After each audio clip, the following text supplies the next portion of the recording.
Un gusto tenerlos hoy esta noche.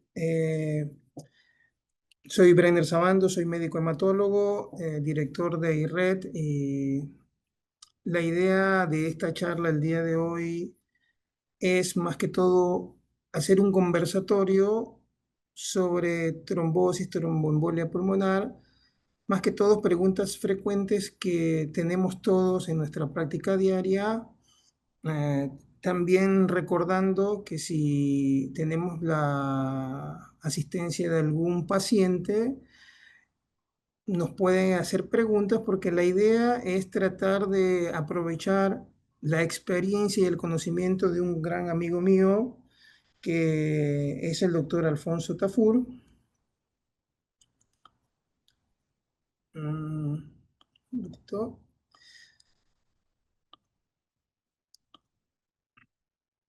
Lo invité muy amablemente, él aceptó porque queremos es aclarar ciertas dudas, porque sabemos que la mejor medicina es la educación, tanto para médicos como para pacientes. Así que tengo el agrado de presentar un ratito a mi amigo Alfonso Tafur, que es Fellow de American College of Cardiology, Fellow en Vascular Medicine, Fellow International Union of Angiology, profesor de la Universidad de Chicago, director de la Medicina Vascular Endeavor Health, director vascular de Medicina, eh, amigo desde la universidad. Se graduó en la Universidad de Guayaquil, sí, que había estudiado colegio en el Colegio Javier, ¿no, Alfonso? En el Javier. Y posteriormente se fue a Estados Unidos y hiciste tu residencia en la Clínica Mayo, ¿no? Así que la idea hoy es hablar un poco de trombosis venosa profundo, trombofilias y tromboembolia pulmonar, preguntas frecuentes en la atención diaria. Vuelvo y recalco, vuelvo a decir que la idea es que si hay alguna pregunta, alguna duda, si tienen algún caso clínico en el cual quieran compartir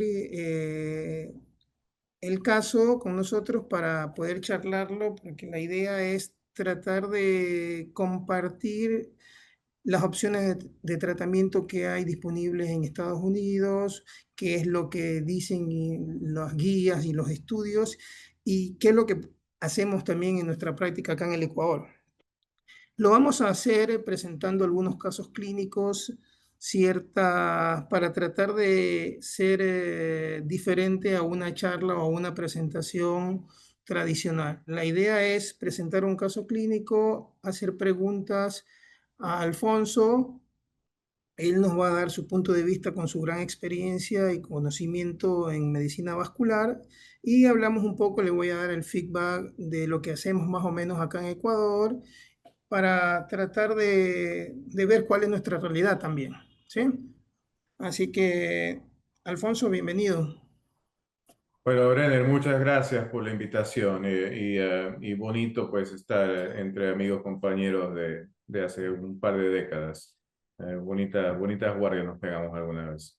Sí, la verdad que Y sí. pues este ciertamente es el tema que a mí más me gusta. Así que pues ataque, doctor. Cuéntame qué tipo de casito podemos conversar.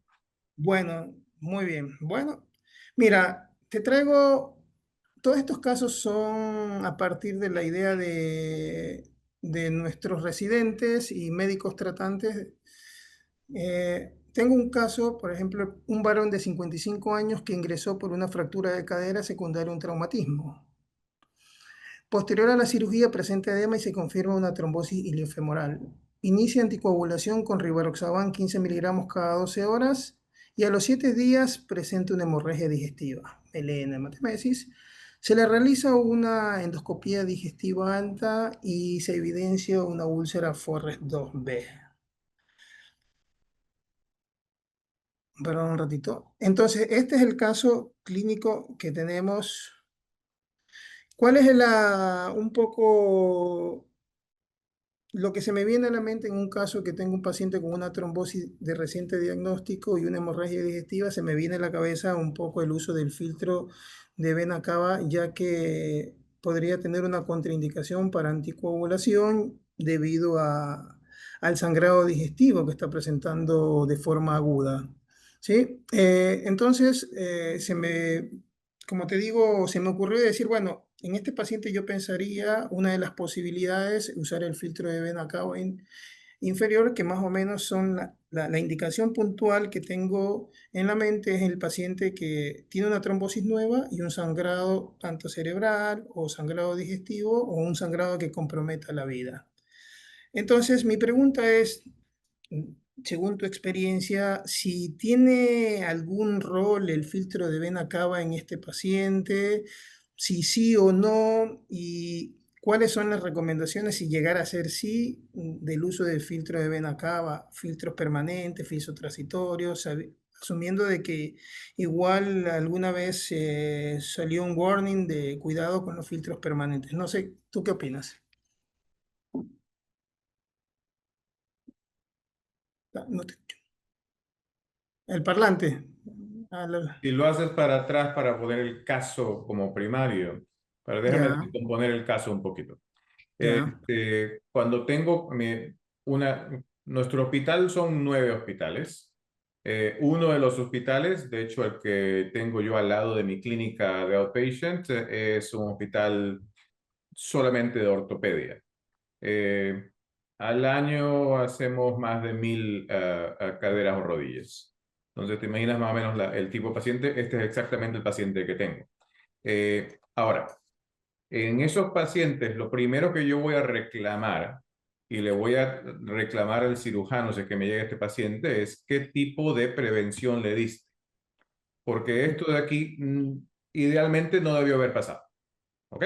Mm. Entonces, en cuanto a prevención, ¿cómo se hace? Tienes lo que usamos. Acuérdate que Joseph Caprini estuvo acá mucho tiempo, está semi-retirado, pero con Joseph implementamos el score de Caprini, el Caprini Score. Entonces, el paciente que llega automáticamente tiene un score y con el score se le da prevención. Si es un score de 10 para arriba, este paciente debió haber estado en prevención farmacológica, no aspirina, porque aspirina, francamente, aspirina no es suficiente. Y si es que el paciente estuvo en prevención, mi pensamiento va también a cambiar un poco, porque ya es un paciente que está fallando prevención. Entonces, antes de llegarte a la respuesta, idealmente voy a conseguir más información. O sea, este es un paciente que estuvo expuesto a heparina y luego tiene una trombosis. Como tú lo sabes, ese paciente es un paciente que ya tiene sabor distinto, porque voy a empezar en HIT. Si este es un paciente que no tuvo heparina, lo dejaron aspirina nomás, que bueno, es algo, bueno, realmente tenía la indicación o fue una falla de sistema, porque la falla de sistema hay que arreglarla. ¿Por qué te digo que aspirina no hubiera sido suficiente? Tienes el estudio METER, que no hace tanto, este paciente hubiera clasificado por el estudio METER, que fueron 12.000 pacientes randomizados a aspirina o aspirina bajo o low molecular weight heparin, publicado en 2023, y en esta situación la aspirina perdió, hubiera sido inferior. ¿Ok? Otra cosa que Mm. veo con mucha frecuencia en fallos de prevención cuando usan aspirina, que nosotros con Caprini de 10 para abajo usamos aspirina, hay estudios publicados a propósito de aquello, muchas veces le dan aspirina con Celebrex, entonces no funcionan bien por la interacción. Entonces te estás jugando una tasa de probabilidad de trombosis más o menos de 2.5 a 1.7, que pues hubiera sido una oportunidad perdida. Lo empezamos con anticoagulación este individuo, como estás diciendo, y luego tienes sangrado. La otra pregunta que yo te hubiera hecho antes de llegar al sangrado, mientras no ha sangrado todavía, si este individuo se merecía o no evaluación para trombectomía. No sé si es la pierna izquierda o la pierna derecha o la misma pierna de la fractura. A mí me interesa eso, porque el paciente que se fracturó puede haber impactado la vena y la arteria, y desde el punto de vista de evaluación vascular, puedes haber tenido injuria vascular también. que es un paciente que me voy a preocupar muchísimo más en la parte del sangrado si que tuvo injuria vascular durante el trauma. Ahora sí, me está sangrando, tengo sangrado agudo. Y así no hubiera tenido sangrado, si hubiera tenido la TBP en los primeros 3 días, no le puedo dar anticoagulación completa. La indicación de filtro absoluta es un paciente que tiene una trombosis aguda y no puedes anticoagular, o esa es una indicación suave, tiene progresión de la trombosis. En lo de la progresión de trombosis, casi no uso yo esa indicación porque siempre tengo algo más que darle a ese paciente. Entonces, realmente la indicación para filtro sí existe aquí, en mi opinión, y es un filtro retrievable, un filtro temporal. La nomenclatura no estoy muy seguro, porque temporal técnicamente es un filtro que te venía con una tirita para tirarlo antes. Eso ya se retiró del mercado, no existe. Entonces, retrievable o permanente. Hay otros filtros que se llaman filtros de conversión, que se usa poco, es un filtro que le puedes tocar después y se hace un stent. Pero a de que necesita filtro, mi idea es sí.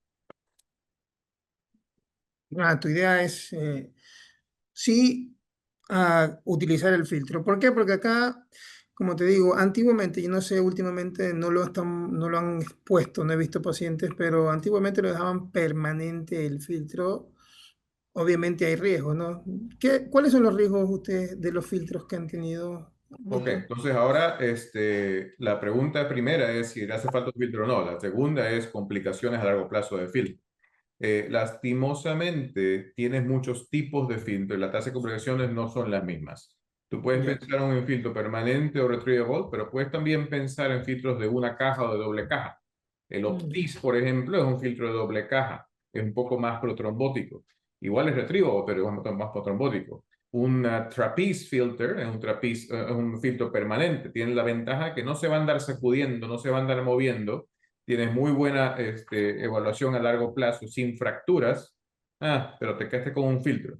Y en algún momento, especialmente en una trombosis provocada, en la que yo quiero eliminar la anticoagulación de este paciente eventualmente, si lo dejas clavado con un filtro permanente, eso va a tener una tasa residual de retrombosis de 2%. Entonces no se lo merece. Le estás cambiando un problema temporal a un problema permanente. ya. Perfecto, para ir a lo siguiente. Lo otro importante, bueno, este paciente me sangró. Eh, la pregunta mía es, bueno, si tiene una úlcera por endoscopía FORR2B, si hay alguna forma de saber o si hay algún tipo de estudio de cuándo puedo reiniciar la anticoagulación en este paciente. ¿Sí? Por ejemplo, esto es una extrapolación de la FA que acá ponen de acuerdo al FORRES. Tiene más de 2 o menos de 2. Pueden, si tiene más de 2, pueden reiniciarlo entre el 1 y el tercer día versus tienes una úlcera Forres 1 o 2, esperar más de 3 días. ¿Ustedes qué hacen en la práctica con estos pacientes? ¿Los reinician rápido? ¿No? ¿Tienen algunos scores o alguna forma de saber o predecir si a este paciente le puedo iniciar rápidamente o no la anticoagulación? Si estuviera yo haciendo la consulta, francamente, muchas veces no vas a tener una endoscopía temprana mientras estás haciendo el caso. Número dos, el sangrado puede haber sido por cualquier otra cosa, no Ujú. necesariamente solamente por úlcera gástrica. Por Ujú. ahí tenías un sangrado, Malformación vascular. etcétera. Y todas Ujú. esas van a ir cambiando. La, la respuesta última, la respuesta legítima de esto no existe, porque no tenemos todavía, están en curso. Probablemente en 1 año a 2 años tendremos algo de data de verdad. Pero la respuesta real de esto es un no sé, y tengo que hacer hedging de incertidumbre. Cuando tú juegas a hedging estoy mezclando de inglés y español, disculpa, tú me traduces. Cuando haces hedging de incertidumbre, hay técnicas. En la escuela no nos enseñaron eso. A mí no me lo enseñaron tampoco. Esto yo lo aprendí estudiando economía. Una de las técnicas de evaluación de incertidumbre, porque hay una rama de la economía que se llama economía de la incertidumbre. Cuando quieres hacer dinero, pues hay muchas cosas que se estudian mejor, ¿no? Ujú. Una de las tools, Herramientas. las herramientas que más me gusta se llama Mini-Mix, Mini-Max, Mini-Max Regret. Te la descompongo. Eh, El mini-min es la mentalidad de quiero yo minimizar a todo costo un outcome específico, de goals of nature. O sea, esos son los outcomes, las cosas que tú no puedes controlar, que Claro. suceden. ¿Te imaginas en la situación, por ejemplo, tú lo que quieres minimizar es que este paciente no tenga un stroke si que tiene fibrilación atrial, porque la data que me acabas de presentar es de fibrilación atrial, no DVT. O Sí, tú quieres perfectamente. decir, no quiero que este paciente tenga un embolismo de pulmón. Bueno, yo calculo, este paciente que es joven, si es que llega a tener un embolismo de pulmón, la verdad es que se va a salvar. Empecemos por eso. Ujú. Número dos, yo calculo que el paciente tiene que decirme algo también. El paciente, en lugar de sentirme, el paciente tiene que votar. Y la otra es si el paciente tiene, di tú, una fibrilación atrial, donde realmente el CHAS-VAS no te sirve para predecir trombosis a corto tiempo. El CHAS-VAS fue inventado para predecir trombosis a largo plazo. El CHAS-VAS fue inventado por Gregory Lipp en un estudio publicado en Chest, donde el tipo hace una derivación incluyendo embolismo pulmón como outcome. Entonces el CHAS-VAS no es tan maravilloso como me estás diciendo. Y número dos, no sirve para este episodio agudo. Así que yo estoy realmente fuera de... Se me hace que está tomando data que no se merece ser tomada. Entonces yo no lo uso el CHAS-VAS para esa decisión aguda. El paciente está enfermo, necesito evaluación global.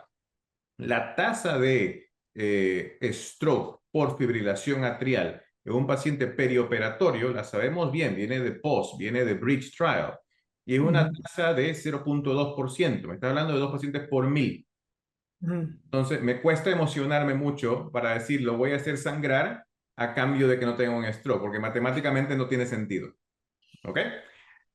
Entonces, basas la evaluación de a dónde quieres hacer el hedging. El mini-min, el mini-max, donde tú dices, el peor caso va a suceder, o dices tú, yo soy un optimista, soy Brenner Sabando, vámonos con nada, le voy a dar Lovenox 500 gramos y este man no va a sangrar. Y la tercera opción, que para mí es como yo me manejo, porque en vascular hay mucha incertidumbre siempre, que es lo que me gusta. Ujú. El mini-max regret es la teoría en la que tú vas a evaluar qué es lo que tú no quieres que suceda y haces tu manejo de acuerdo a lo que no quieres que suceda. Bueno, yo no quiero que este man ni se muera de una trombosis, Dime sangre. ni sangre para afuera. Entonces, Ujú. ahí tengo muchas opciones. Le puedo dar al menos prevención, porque nadie me dijo que profilaxis no funciona. Yo tengo estudios donde puedo darle profilaxis, prevención, dosis preventiva, a un paciente que tuvo un sangrado intracraneal hace 2 días y no pasa nada. Entonces, cuando me pongo a pelear con el gastroenterólogo y dice que no, no anticoagulación, punto. No, espérate, la anticoagulación viene en varios sabores, es un continuum. La anticoagulación no es sí o no, la anticoagulación es un continuum de cuánta degeneración de trombina tú quieres causar. Yo lo pienso en un continuo de generación de trombina, no en sí o no. Entonces le puedo dar menos, número uno. Número dos, tienes una opción alterna y finalmente tienes que incluir al paciente en la negociación. La negociación está basada en tiempo. Hay un estudio de Riete en el que tú evalúas una línea alta o una línea baja en cómo va cambiando el riesgo cuando se encuentra. El Ujú. riesgo hace flip más o menos a las 2 a 3 semanas. ¿Ok? Para sangrados digestivos generales. Si tú me dices, bueno, sí, gástrico, o duodenal, o de aquí, bueno, no sé, ¿por qué? Porque no existe esa data. Pero si tú me dices, ¿cuánto tengo que yo tragarme la incertidumbre para que no sangre? Más o menos 2 semanas. Mientras ese tiempo lo protejo con otra cosa. Después de 2 a 3 semanas, especialmente si hay source control, o sea, especialmente si el endoscopista se metió, hizo un clip, se metió y lo paró, o al menos sabemos dónde vino, de 2 a 3 semanas, pues ya le doy algo, lo vamos para arriba. Y en ese momento también, no todas las trombosis vienen con el mismo sabor. Hay pacientes que tengo que son frágiles de 100 años, literal, 100, 103 años, donde ya sé que si los empujo mucho me van a sangrar. Entonces, los dejo con un filtro y una dosis baja. Nadie probó nunca, esto es embarrassing, nadie probó nunca cuál es la dosis ideal de anticoagulación para un paciente con trombosis. Si te Ujú. pones a ser muy exquisito, jamás fue probada. Entonces, la tiramos a la onda, porque el único estudio randomizado controlado de verdad que existió se paró temprano y de ahí para adelante le dimos toda la misma anticoagulación a todo el mundo, pero tú te la puedes zafar con menos anticoagulación. Ah, mira, o sea, ¿cuál es la dosis mínima para disminuir la generación de trombina y nuevo coágulo? Eso es lo que o sea, que no hay estudio. Correcto. Eso nunca fue realmente estudiado en, con la medicina de hoy, ¿no? La medicina mucho más exquisita que tenemos hoy, porque estamos heredando errores históricos. Sí, eso nos pasa con algunas otras patologías como la PTI, con el rituximab o la anemia hemolítica.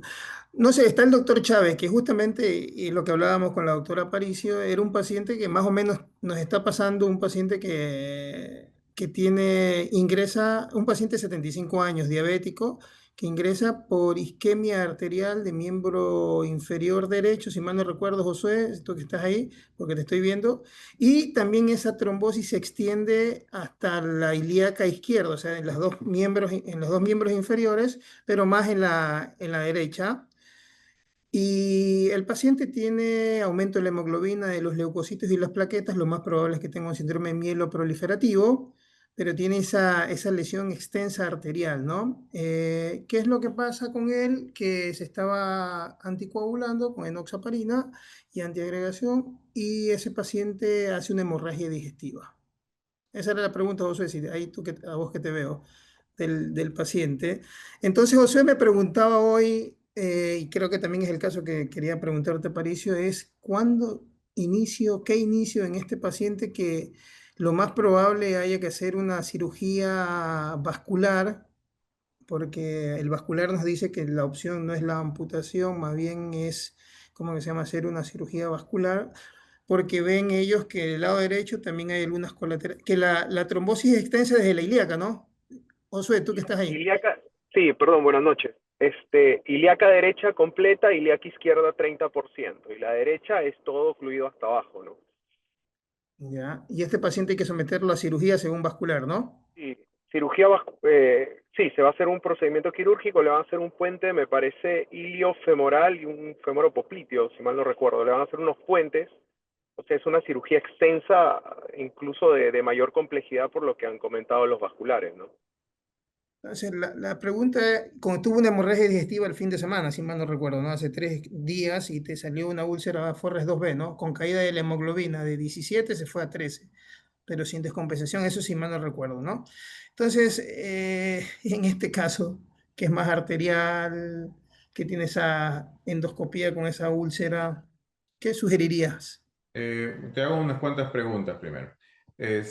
¿Me estás presentando un paciente con trombosis arterial aguda o es un critical limb ischemia crónico? Para mí es algo que ya viene cronificado, subagudo, porque tiene colaterales. Él Exacto, viene por... mencionaste colaterales. Entonces no hay urgencia. ¿Ya? Ya la pregunta cambia. Ya. En un paciente con trombosis arterial, primera clasificación, ¿es aguda o no? Aguda se define por 2 semanas. Si es aguda dentro de las primeras 2 semanas, la reclasificas en Rutherford. Rutherford 1, 2 o 3. El 2 es 2A o 2B. ¿Qué se hace con ese paciente de Rutherford agudo? El 3 se amputa. Así llore quien quiera, es amputación. Ese es un miembro no salvable. Si no lo amputas y te pones emocional, le va peor. El paciente con ALI, acute liver ischemia, Rutherford 1, no hace falta que lo operes. Ese paciente todavía tiene un miembro que todavía está salvable, tienes tiempo para manejarlo. Todavía le puedes dar nada más una terapia preventiva, porque te estoy poniendo el contexto que este mame está sangrando. El paciente con 2A o 2B, ese sí sería un problema en este caso. Si es una aguda con 2A o 2B. En ese caso, sin embargo, tienes el paciente con 2A que puede responder bien a una trombectomía parcial, porque es agudo, entonces lo puedes sacar todavía, y lo dejas con una terapia de anticoagulación a dosis baja. Yo lo que hago en esos individuos es lo de heparina, de la vieja, de la de 100 años, a dosis fija de 500 por hora. Pues si te pones a hacer matemática barata, 500 por hora es más o menos una dosis profiláctica, pero yo tengo full control. Yo la puedo apagar o prender cuando me dé la gana. No estoy clavado con una dosis fija. Y luego la voy subiendo de a poco cuando ya tengo que el paciente está mejorando. Entonces tengo una continuidad de manejo. El paciente con 2B tiene un problema extra, porque una vez que le hace la trombectomía, le hace un Fogarty o lo que quieras, el paciente con 2B hay que hacerle fasciotomía. Entonces, es un paciente que te lo vas a hacer sangrar más. Pero francamente, so what? Porque en todo caso le das un poco de profilaxis y le das sangre. sea, realmente hace lo que tienes que hacer, le da sangre. Si tienes una trombosis crónica y tienes un paciente con sangrado agudo, realmente no tienes urgencia de cirugía. Entonces tienes que esperar que haya source control, le metes inhibidor de protones a lo que puedes hacer, le comienzas a dar el antiplaquetario en algún momento más tarde. ¿Cuántos de las semanas para dárselo? No hay una regla básica con eso. Usualmente lo demoro igual tipo de 2 semanas o 1 o 2 semanas dependiendo de la agudización del caso y si tuvo source control. Y P2Y12, o sea, tradúceme, Plavix, sería mejor que aspirina en cuanto a sangrado. Ya, perfecto. Y en este caso, por ejemplo, no le reiniciarías ni heparina ni un poquito, igual el paciente no te olvides. Profiláctica, ¿eh? Profiláctica. Ah, bueno, es que depende si tengo una trombosis aguda o una trombosis crónica. Porque yo le había sugerido a él, igual así como 10.000 unidades, como tú dices, hacía una dosis profiláctica, como la vieja heparina a usanza, por si hay alguna complicación, un sangrado, uno tiene el control. Depende de si es una trombosis aguda o crónica. Porque si es aguda, ahí es lo que te digo, maneja dosis baja y te lanzas, porque recuerda que tampoco no hace falta la dosis perioperatoria de heparina Ujú. para ese tipo de reemplazo, no te hace falta llegar a un ACT de 400. Claro, Puedes manejarte con exacto. un ACT bajo, ¿ok? No es una trombosis pulmonar, entonces te puedes manejar con un ACT bajo. No sé qué usen ustedes ahorita para manejarse, o sea, en Acá perioperatorio un no ACT tenemos ni y luego un anti-10, PTT o un nosotros TD. tenemos PTT, nada más, ni anti-10 ni nada. No sé, Josué, si tienes alguna duda del caso, aprovechando. Ya se me fue Josué. Doctor, Bueno, disculpe, buenas noches. buenas noches. Sí, el caso del paciente ya es trombosis crónica. Él ya tenía el antecedente hace 3 años con reporte de un ecodoppler donde había ya obstrucción de las ilíacas el 30% derecha. Perfecto. Ahí la izquierda todavía no, pero ya actualmente está 100% la derecha y la izquierda el 30%. Eso te cambia el caso muchísimo porque ahí la terapia ya no necesita anticoagulación convencional. Ese es un paciente fantástico para darle Rivaroxaban 2.5 2 veces al día con aspirina. De hecho, en Ujú, las guías actuales eso está calificado bueno, ujú. mejor que la calidad de evidencia que tenemos para el clopidogrel. Acuérdate que tenemos el estudio COMPAS de 23.000 pacientes randomizados donde en ese individuo, si le das esa terapia de combinación, que no es anticoagulación pura, es Sí, 2.5, 2,5 cada 12. tal cual, estás hablando de una prevención de outcome cardiovascular completo. No Ujú. solo eso, hay un estudio bonito de mi amigo Eduardo Ramaciotti, en esos individuos le das 2.5 y la claudicación también mejora.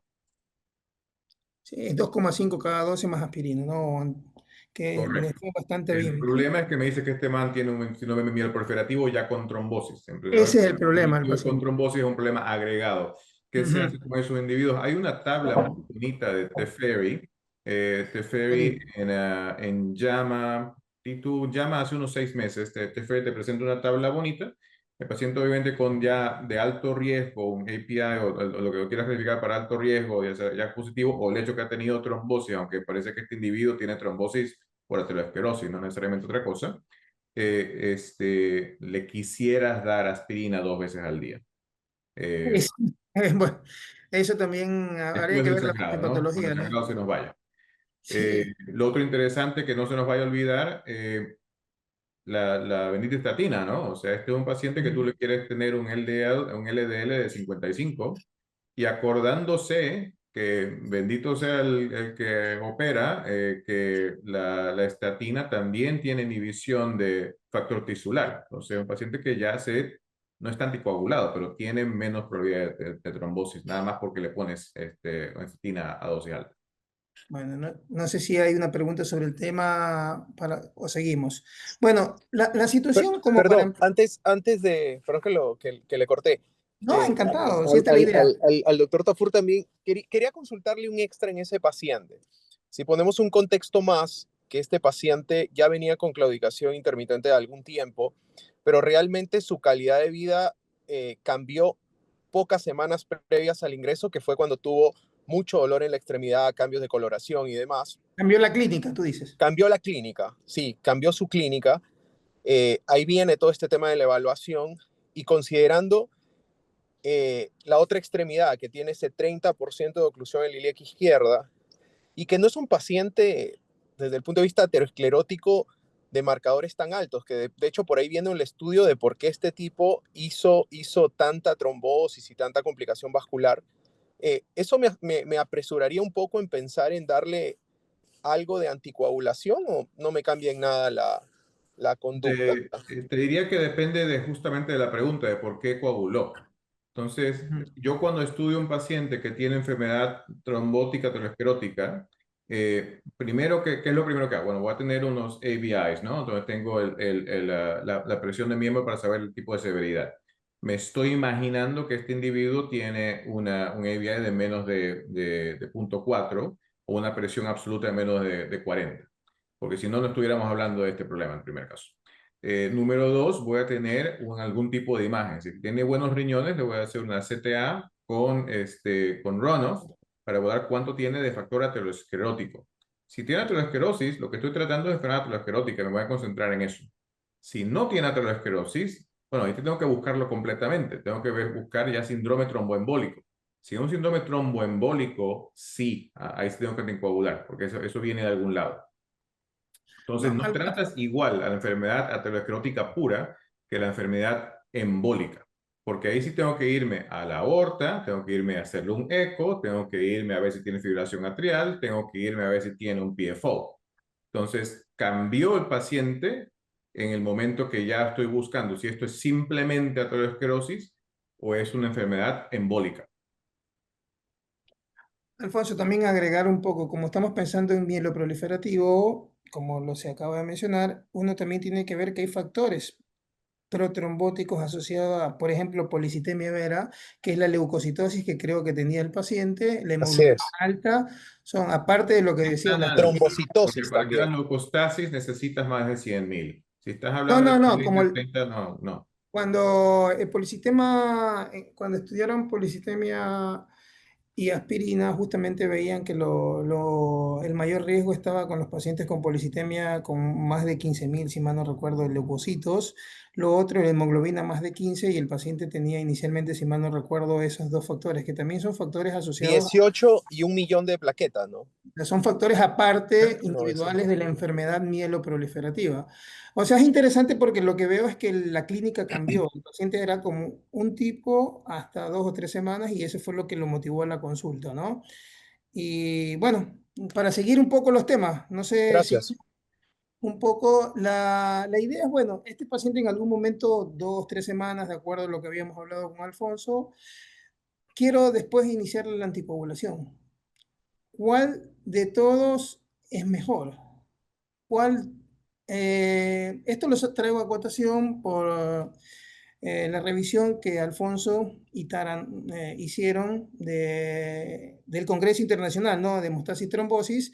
Presentaron el estudio COBRA, en el cual veían el apixaban versus el rivaroxaban, si había alguna diferencia en cuanto a sangrado versus trombosis, ¿no? Y se vio que el riesgo de sangrados eran apixaban 3%, rivaroxaban 6.7% y no había diferencias en la recurrencia de trombosis o mortalidad. Asumiendo que la apixaban o infiriendo que la apixaban ofrece mayor seguridad en los pacientes, o sea, mayor seguridad en cuanto al sangrado. Alfonso, según este estudio, ¿tú qué opinas? Este paciente, ¿tú crees que ya con esto para todos utilizarías apixaban o no? ¿O hay algún paciente que todavía tú crees que consideras el rivaroxaban? Cuéntame un poco de esto para ampliar. O sea, si la pregunta es one size fits all, la respuesta es no. Ah, Y va a seguirlo siendo, ¿no? Ahora, este fue un estudio de Lara Castellucci, de Canadá. Hacía falta este estudio, me parece genial que lo haya hecho. Y en el paciente donde mi prioridad es sangrado, sí, el día de hoy, no mañana, pero el día de hoy, apixaban es el mejor en cuanto a safety profile. No hubo diferencia en cuanto a la parte trombótica en general. ¿Existe acaso pacientes donde yo todavía quisiera jugar con rivaroxaban? Bueno, primero que todo, el paciente donde no me importa que sangre, ¿ok? O sea, el paciente joven que no ha sangrado, el paciente hombre joven donde tú quieres darle un medicamento que lo puedes dar una vez al día. O sea, francamente, no me has convencido de que en ese paciente la opción no sea igual de buena. En el paciente que ya lo tengo con coagulamiento extendido, si estoy en tratamiento extendido, sigue siendo buena opción darle la dosis baja de 10 o de 2.5. Entonces, que si me va a convencer Cobra de que de hoy para adelante solo voy a usar apixaban, no, no, o sea, también hay pacientes donde puedo jugar. Ya hace mucho tiempo, porque los estudios primarios lo sugirieron, mi opción favorita para el paciente frágil siempre ha sido apixaban por este motivo. Entonces, como entendiendo esto, es que el paciente que tú veas que tiene un riesgo de sangrado, una opción importante sería, como primera opción, si utilizo los DOAC, es el apixaban. Y obviamente entendemos que hay pacientes que el mal adherente a tratamiento, o sea, que no quiere tomar dos pastillas, y que tiene bajo riesgo de sangrado, todavía sigue la opción del rivaroxaban como una herramienta importante para anticoagular. Por ahora, acuérdate del estudio ACELEA, hasta hace poco lo presentó Chris Roth, que es de hecho el presidente. Tara y yo y Chris Roth somos miembros de Vasculearn. Chris Roth acabó de presentar el estudio ACELEA, donde comparando a Velacimab contra rivaroxaban para fibrilación atrial, ¿cierto? La probabilidad de sangrado clínicamente significativo fue más o menos de 8% versus menos de 3%. Entonces, esto es cierto hoy, pero pues mañana es otro día, ¿no? Sí, el chavo, ¿no? Ya, muy bien. Entonces, por ahora, a nuestro paciente, si le reinicias el anticoagulante, ¿tú este paciente sería candidato para apixaban? Espérate, o sea, mientras le inicio el recontrolante, yo le voy a dar prevención. Ya.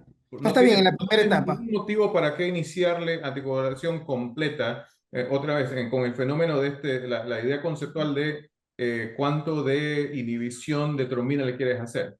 Thrombin generation no completa, hace la parcial. Entonces, demos de profilaxis. No, Entonces, yo pero por eso, empiezo con profilaxis y voy a jugar con vida media. La vida media de la Pixaban es de 12 horas. No, ¿para qué? Darle algo de vida media más corta. Primero. Y luego, sí, a Pixaban. no, por eso te digo, en la primera etapa que habíamos hablado, en el cual se cruzan los riesgos, estas 2 o 3 semanas, ¿tú sugerirías entonces una profilaxis? Después de las 2 semanas, ya que lo he testeado con algo de vida media corta, sí. Luego Perfecto. ya No, es que eso es lo que no, quería. En la primera etapa tú utilizas algo suave, como tú me acabas de decir, y después de esas 2 o 3 semanas, tu medicamento de elección en este paciente sería el apixaban. correcto.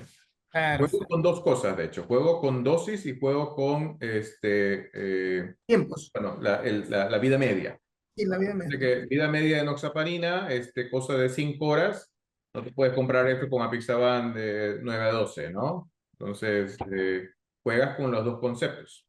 Y si quieres, puedes comenzar a jugar con reversibilidad. Realmente yo prefiero no tener que llegar ahí. Mm, Bueno, estamos claros en esta situación. No sé si alguien tiene alguna pregunta, porque la idea es aclarar dudas. ¿Sí? Los casos están bien pragmáticos, están densos, ¿eh? Así que ojalá si haya preguntas. Sí. No sé si... Acá viene la otra pregunta que me hicieron. Yo sé que dice iliofemoral, no sé si es el momento para hablar un poco más de eso. Pero bueno, este es otro caso que nos suele presentar. Es una mujer de 58 años con antecedentes de hipertensión arterial, hiperlipemia, diabéticos y obesidad con un índice de masa corporal de 40, ¿no? Presenta trombosis iliofemoral, como para decirte, después lo hablamos un poco, como tú decías, qué tipo de iliofemoral es, sin otro factor asociado, pero lo importante es que ella le habían dado como prevención primaria la aspirina, ¿sí? De un stroke, de un evento cardiovascular. Traigo a cotación este caso que me habían presentado los chicos es porque cada vez es más frecuente la coexistencia de dos patologías, tanto vasculares, venosas como arteriales, ¿sí?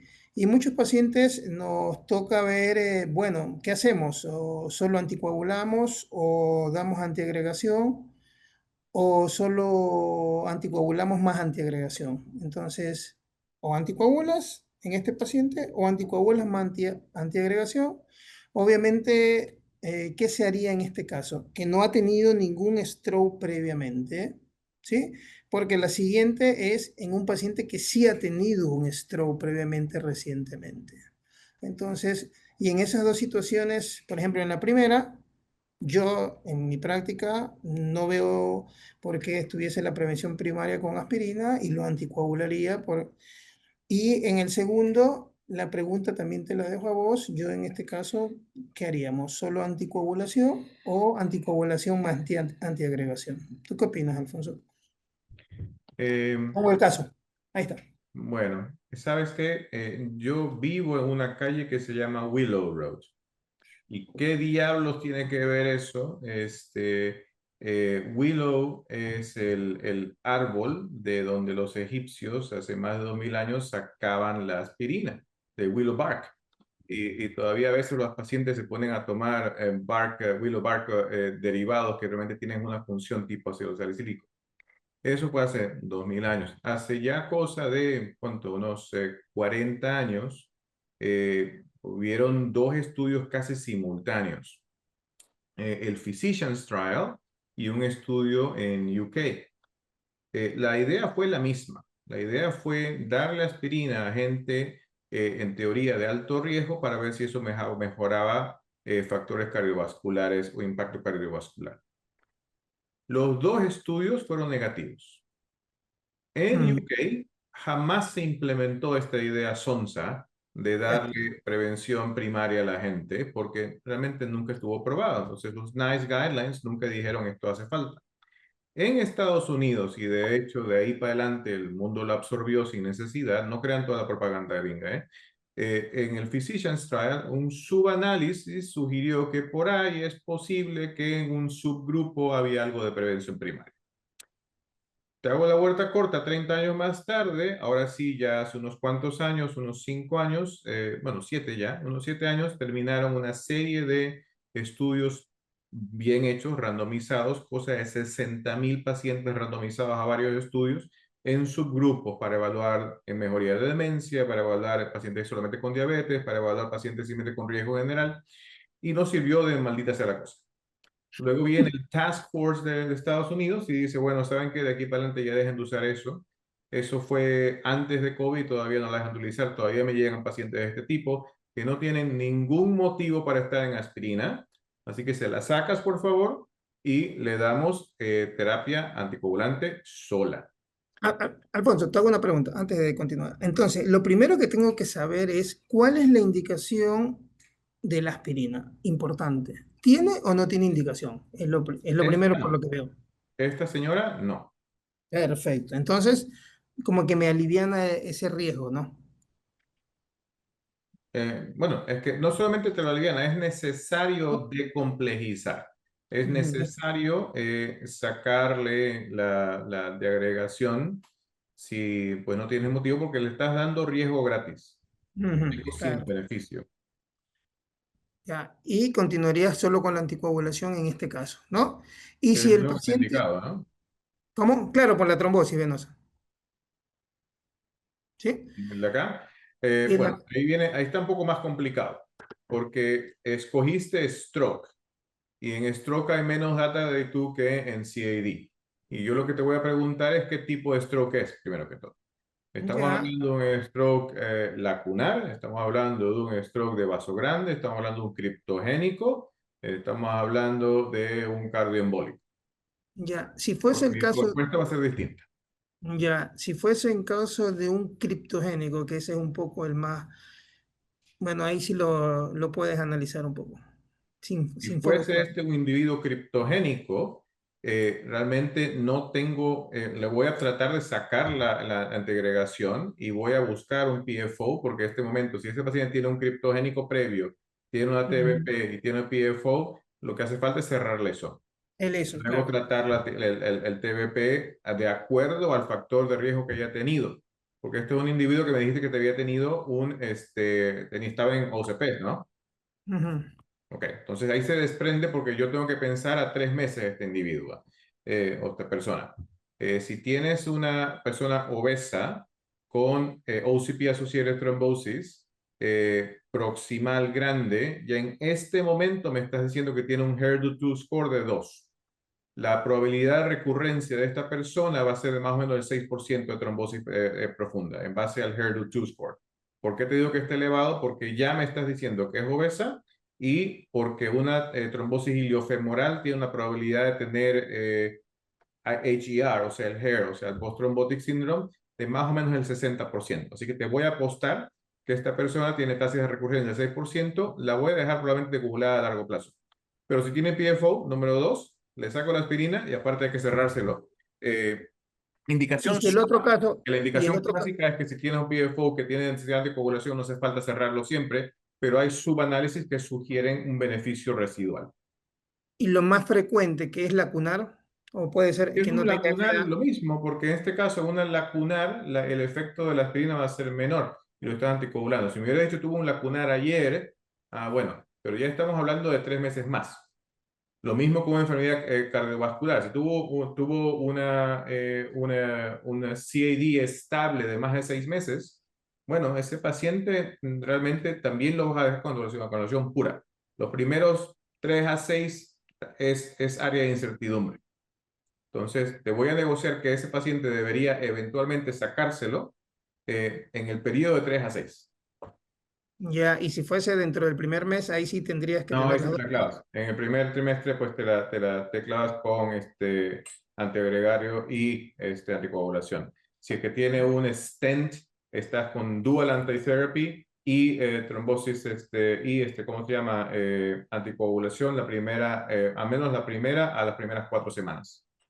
Entonces, por lo que estoy entendiendo, para un poco resumir, para ver, primero tengo que saber cuál es la causa de la parte arterial, por un lado, y la parte venosa. Y dependiendo de la causa arterial, por qué es la indicación del antiagregante, el tiempo en que se presentó el evento, tomo la decisión. Es completamente distinto. Y si tú me dices, este paciente está en aspirina porque lo que tuvo fue un bypass de la pierna, pues la verdad es que se lo voy a dejar, porque el flujo de un bypass no es el mismo que un flujo de una arteria cardíaca, una arteria cerebral.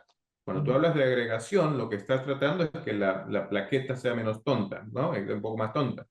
Tú la plaqueta, cuando hace un shear stress, cuando pasa por un flujo bajo, lo que vas a hacer es que la glicoproteína 1B se activa, la glicoproteína E activa la plaquetita y se va a prender de colágeno expuesto y hace la explosión de agregación. Tú tienes un shear stress, no sé, tradúceme shear stress. Tienes un shear stress que va a ser distinto de acuerdo al vaso. Entonces la probabilidad de trombosis no es exactamente la misma. Como turbulencia, le estás diciendo. Sí, turbulencia, dale.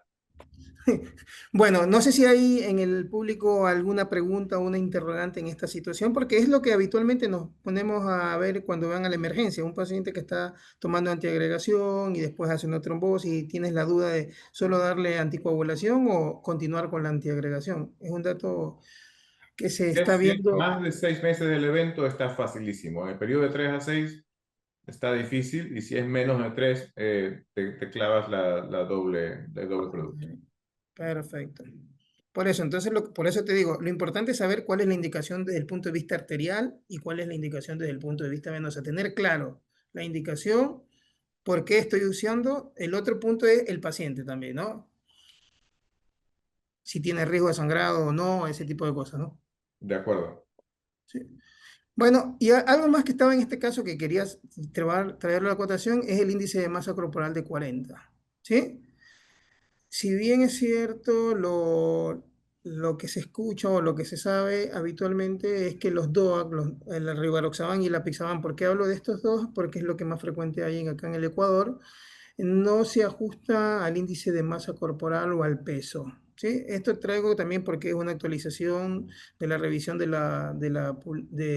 lo publicado en el Congreso Internacional de Hemostasis y Trombosis, en cual acá es la extensión, en el cual, que es más allá de de 6 meses era, ¿no? De 6 a 12 meses en este estudio, Alfonso, si mal no recuerdo, ¿no? Perfecto. Que veían si tenía un índice de masa corporal de 30 kilogramos metro cuadrado, no se necesitaba, o sea que no había ninguna alteración en reducir la dosis porque no tiene nada que ver el peso con el ajuste de dosis de los anticoagulantes de acción directa. La pregunta va puntual, Alfonso, no en este caso de extensión, esto nomás lo traigo para que la gente lo busque si está interesada, pero en un paciente que tenga una trombosis nueva y un paciente con índice de masa corporal alto, 40, como en este caso, ¿existe alguna indicación para ajustar dosis, para aumentar la dosis del rivaroxaban o apixaban? ¿Tú qué opinas? A ver, las dosis son las dosis estudiadas. Entonces, tú hablas de o le doy lo que está estudiado o no se lo doy. Ujú, No hablas de cambiar la dosis. La selección y la eficacia en el Renault, tal cual, es muy importante la aclaración que acabas tú mismo de hacer. Eso es para paciente crónico, en el que estás dando usualmente una dosis baja, que es el rivaroxaban de 10 o el apixaban de 2.5. El beneficio de esos fueron el estudio Amplify Extension. En Amplify Extension, la tasa de sangrado de apixaban a 2.5 fue de 2 por cada 1000 personas. Genial, más baja que incluso darles nada. Fue comparado a un estudio de 3 ramas, de 2.5 a 5 o nada, paciente ujú, con caso no provocado.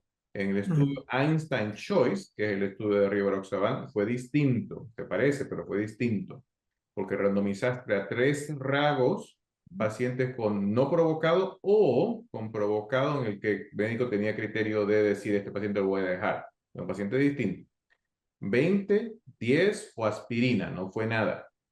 La tasa de sangrado del paciente de 10 fue de 0.3, perdón, de 3 por 1000 personas al año, que es una tasa baja y comparable con aspirina, pero no fue estadísticamente inferior que la probabilidad de sangrado de 20. Entonces, no son exactamente la misma indicación. Este paciente del que estamos hablando es obeso agudo. En el obeso ujú, agudo tenemos estudios de registro donde no hay debilidad de darle un medicamento versus el otro a dosis real, o sea, 15 dos veces al día para rivaroxaban o 10 dos veces al día de apixaban, y sigue siendo cierto hasta un BMI de más o menos 50. De 50 para arriba, pues ahí sí, la verdad es que no estoy muy seguro, pero rivaroxaban parecía que es un poco mejor que la pixaban. Y la lógica de esto es lógica pura. La lógica es en cuando tú analizas una medicación, depende del volumen de distribución. El volumen de distribución de rivaroxaban, apixaban, edoxaban y dabigatran son distintos. Entonces tú puedes ser una persona obesa de 50 BMI, pero en realidad tu volumen de distribución no está mucho más grande porque tienes grasa. A menos que tengas unos ujú, super players que tengo de vez en cuando, que son gente enormes de 200, 300 kilos de puro músculo. Bueno, ahí sí, otra cosa. Pero en general, el volumen de distribución del obeso puro es un volumen de distribución similar, porque no creces todo, creces la grasa. Como el volumen de distribución de rivaroxaban y apixaban son similares, no se distribuye tan ampliamente la droga y no se te va a ir a la grasa. Muy distinto al dabigatran. Entonces, si tú vas a escoger un paciente obeso, mórbidamente obeso, rivaroxaban sería mi primera opción y no tengo ningún reparo en decirte que este paciente con 40 o 50, 55 de BMI le podemos dar rivaroxaban. Más para arriba, BMI de 60, bueno, me preocupa. ya, perfecto. No sé si tienen alguna pregunta dentro del... O sea, la idea de esta pregunta era justamente ver, porque a veces está la incertidumbre de qué hacer, si un paciente obeso o no, si ajusta la dosis. Y la verdad, como acaba de hablar Alfonso, en los pacientes que tienen índice de masa corporal alto, no se debería ajustar la dosis. ¿Sí? La pregunta que te desprendo de esto es también el paciente que ha tenido cirugía bariátrica. Ya, Hay eso también es interesante, estudios ¿no? muy pequeñitos, muy pequeños y no definitivos, Dijo que donde, enróllalo, para que te ¿cuánto? quede ajustado, porque lo dejo muy suelto. No, me parece que alguien, por favor, cerrar el micrófono, si no hay alguna pregunta. Donde te sugieren que no hay una variación completa. Pero el número de pacientes con cirugía específicamente de Roux-en-Y es Ujú, menor. Y acuérdate que la cirugía bariátrica viene en muchos sabores. Tiene cirugías restrictivas, o cirugías malabsortivas, o cirugías combinadas. Rivaroxaban y apixaban tienen absorción importante en el primer espacio del intestino. Apixaban tiene el beneficio de más de 20% de absorción colónica. Entonces, en un paciente que ha tenido bariátrica, que viene con el mismo coso ahí sí lo que yo sí hago es estar mucho más, no es que no se pueda usar, no se recomienda usar en cirugía bariátrica reciente, y cuando ya ha tenido ya más tiempo, le puedes usar una, le mides la dosis, se la cambias, le mides la otra, y ahí sí muchos pacientes pueden seguir usando DOAC o NOAC, como quiera, a pesar de haber tenido cirugía de bajo de peso. Tengo la ventaja que puedo medirte un nivel, ¿no? No sé si no es cosa que puedes hacer todos los días. Ujú. No sé si hay alguna pregunta en cuanto a esto. Obesidad, cirugía bariátrica, anticoagulantes. Bueno, quiero llegar a este, Alfonso, también porque es un caso que me preguntan los residentes y los médicos tratantes habitualmente. Por ejemplo, es una mujer de 60 años con peso de 60 kilogramos, con antecedentes de insuficiencia renal crónica en hemodiálisis triseminal, diabética hipertensa controlada. El motivo de consulta es edema y dolor en la pierna izquierda y el ecodoppler trombosis venosa poplitea, ¿no? La pregunta es, ¿cuál sería el mejor anticoagulante de nuestro paciente en falla renal agudo? Lo doy así abierto, analízalo desde la base, desde internación o no internación, qué hacer en la primera etapa o en la segunda etapa. La idea es para el auditorio tenerlo claro un poco. Las cosas, si tú eres el médico de emergencia y me llamas por esto, yo te voy a preguntar, eh, ¿tiene algún otro motivo de internación? Y cuando pregunto otro motivo, necesito saber, bueno, ¿qué tal es el grupo de soporte de este individuo? ¿Es una mujer 60 años, 60 kilos funcional o no? ¿Tiene mamá, papá, gente alrededor que la va a cuidar o no? Porque desde el punto de vista de soporte social también es importante para decir si la admites o no. Del punto Alfonso, de vista una ¿cómo? acotación ahí, disculpa que te interrumpa, acá se hicieron las guías latinoamericanas con la ayuda de la Sociedad Americana de Hematología, justamente para trombosis venosa profunda. Y la idea de que se pueda externalizar los pacientes que no requieran internación por otro motivo y justamente la parte social. ¿Cuál es el problema de nuestra implementación? Es que si un paciente dentro de los criterios para saber si el paciente era acto de internación o externación, era aparte de la familia, es qué tan fácil el paciente puede regresar a la emergencia si llegara a presentar un evento. El problema es que la mayoría de pacientes tienen cobertura Ministerio de Seguro Social. Es muy difícil que puedan reingresar acá en el Ecuador, que no sucede eso. O sea, que pueda reingresar por emergencia porque le van a pedir dinero, no lo van a atender, es un problema. Y eso es una de las mayores limitantes que tenemos nosotros acá desde el punto de vista social. Eh, Viven lejos, Me difícil. parece genial tu oferta, porque realmente el manejo, cuando tú dices cuál es el mejor anticoagulante, ninguno y cualquiera, porque depende no solamente del paciente, depende de muchas cosas más. Yo cuando decido, no sé si has visto el diagrama de Venn de medicina basada en evidencia, ¿no? Entonces, no tienes medicina basada en evidencia, pues con eso tenemos parte de las opciones. Pero luego tenemos otro circulito que es lo que quiere el paciente, que también importa igual, no importa menos que medicina basada en evidencia, y tienes otro circulito que es mi experiencia, porque por ahí yo estoy muy cómodo usando heparinina bajo peso molecular en este paciente, porque tengo evidencia y tengo un grupo de soporte, pero por ahí, pues tú me dices que no tienes cómo medir TNE, entonces yo no estaría tan confortable si no me das un TNE. Yo tengo el TNE al vistazo. Y dentro de esos tres circulitos del Venn diagram, aquí en medio está lo que hay que hacer, pero todo el círculo está grabado por otro ambiente mucho más amplio, que es la parte política y económica. Porque tú puedes ser un médico muy versado en lo que es medicina basada en evidencia, tú puedes estar muy canchero en todo lo que hay que hacer, el paciente puede decirte, doctor, lo que usted diga, y si la parte política y económica no te deja, pues tienes que adaptar. ¿Okay? Entonces, la práctica real de medicina tiene que apagar todo eso. Una, una Asumiendo. Acotación una cosa, el anti-10 que tú dices, el anti-10 es un laboratorio, para los que no lo tienen claro, el anti-10 es como, cómo medir que está actuando la enoxaparina y cuál es su rango de acción. Que habitualmente en el Ecuador no lo tenemos disponible, salvo que tengas un laboratorio y mandas la muestra a exterior. ¿Sí? A eso es lo que dice Alfonso, más que todo utilizaría en este paciente, si decidiera utilizar enoxaparina, debería, o sea, te sentirías cómodo obteniendo esa prueba de laboratorio que es medición de anti-10, ¿no? ¿Cómo haría yo, contratar yo a este paciente aquí?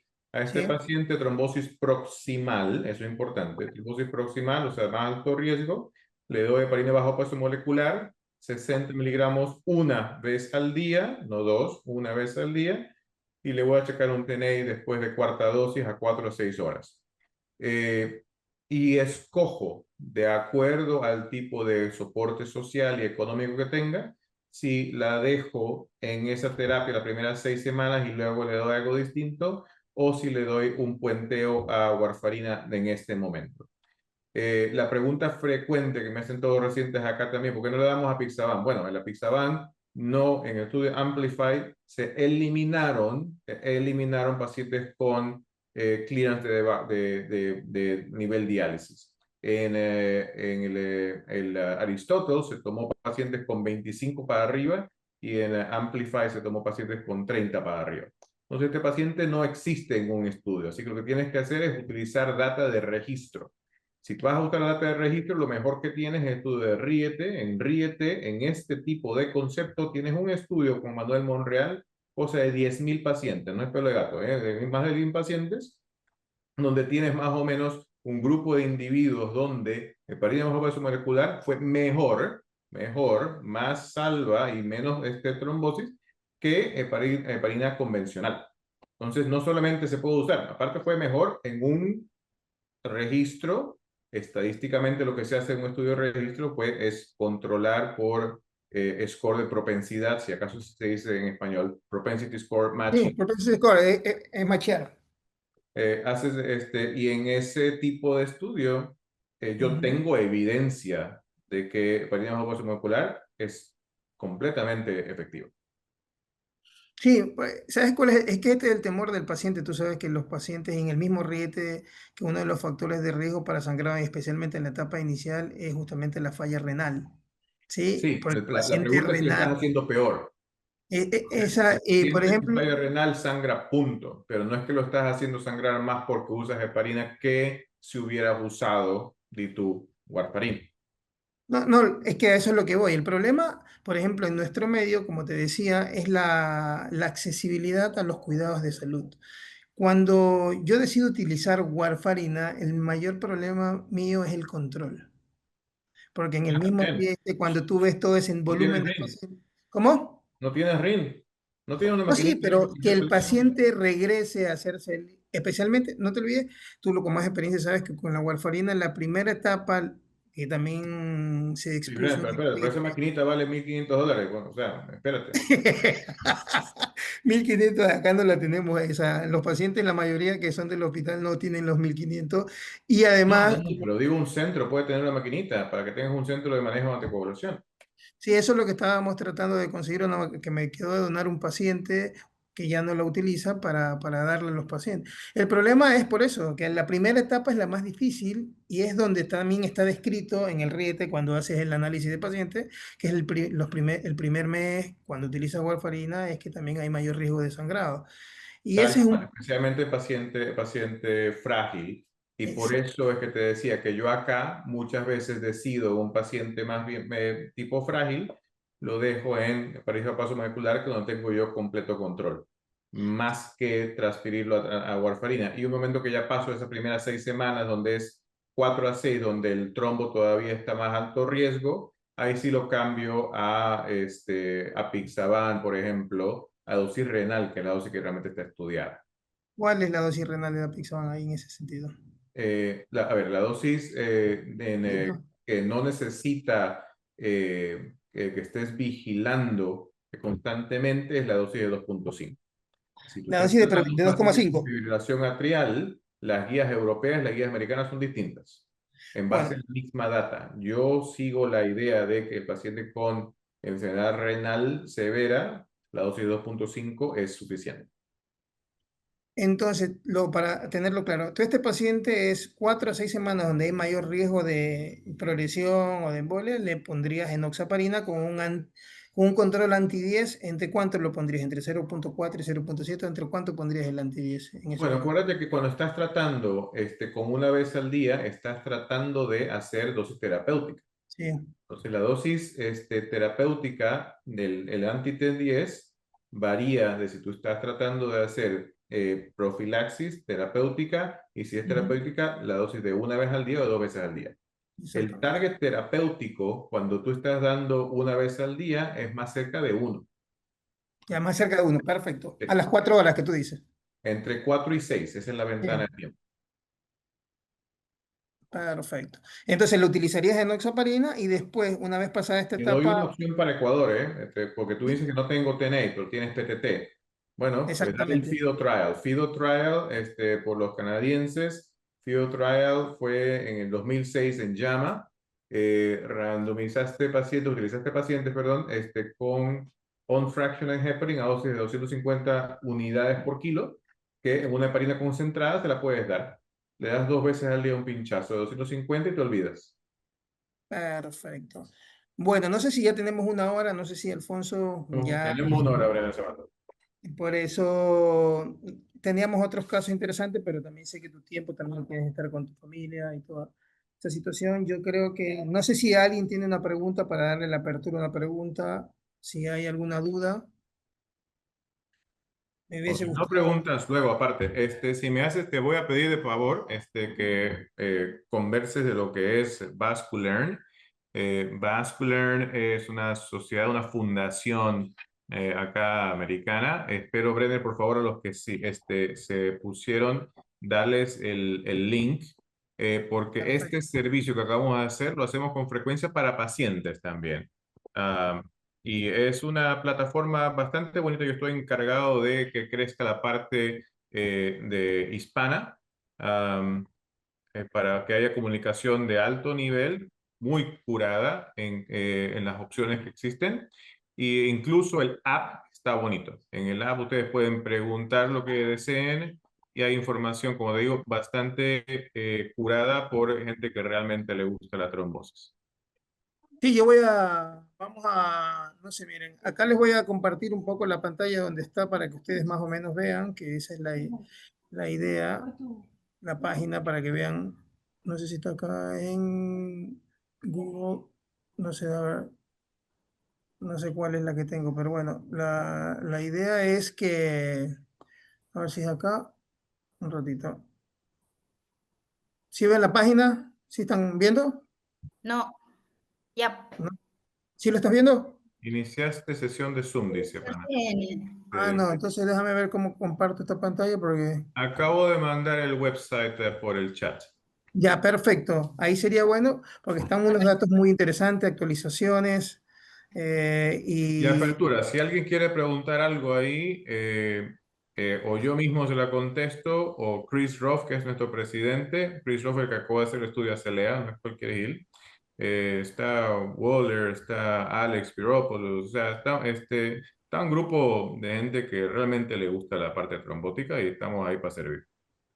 acá por nosotros estamos acá en IRRED. Soy Brenda Sabando, soy el médico hematólogo de IRRED y tenemos un equipo multidisciplinario de reumatólogos, dermatólogos, médicos clínicos. Así que también estamos acá. Gracias, Alfonso, te lo agradezco. Katy, te veo recién ahora. No sé si quieres saludar a tu amigo también. Hola Alfonso, ¿cómo estás? Hola Brenda. ¿Qué La tal? verdad, la verdad súper contenta porque en la sesión pasada pues se conectaron solo 9 personas y ahora están 32 y estuvieron 39 conectados. La hora en realidad se fue volando. No hice preguntas porque todo lo que abordó Brenda y las respuestas que diste son muchas de las incógnitas que tenemos en el manejo de nuestros pacientes. Como lo dijo Sabando, aunque trabajamos en una institución privada, la mayoría de nuestros pacientes son pacientes de escasos recursos económicos que se internan en el hospital, pero que en realidad a veces no le hacemos seguimiento, retornan a sus centros y eso hace más complejo el seguimiento y nos crea mucha más duda de cómo hacemos para mejorar estos pacientes en el tiempo, porque no los podemos seguir. Aparte, De acuerdo.